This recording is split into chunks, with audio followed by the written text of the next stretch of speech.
Benefits of multimedia in ICT in 21st century.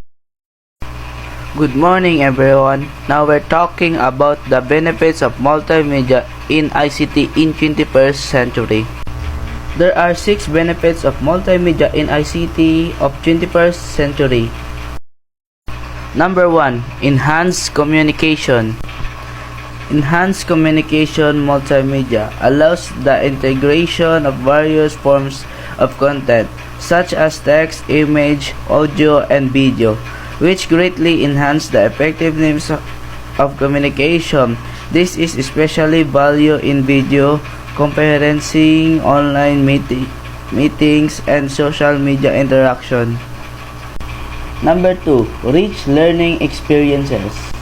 Rich learning experiences multimedia is a powerful tool in education, offering interactive and engaging learning materials.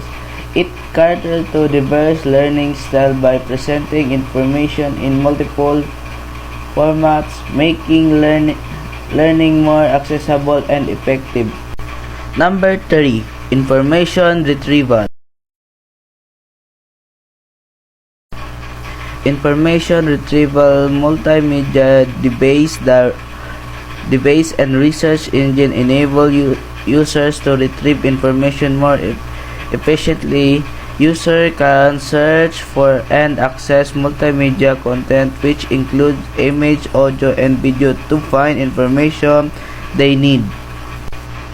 Number 4. Entertainment and engagement. Entertainment and engagement multimedia is at the core of the entertainment industry, providing a rich and immersive experience for consumers.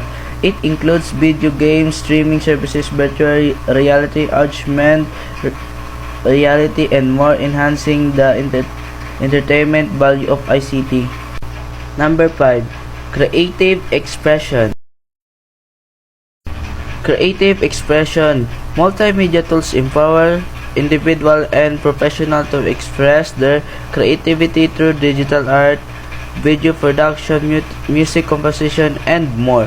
This enables a wide range of artistic, creative, and endeavors.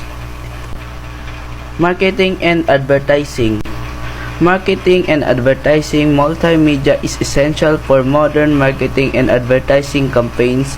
Video, interactive ads, and visual appealing content are effective in capturing the audience attention and conveying messages.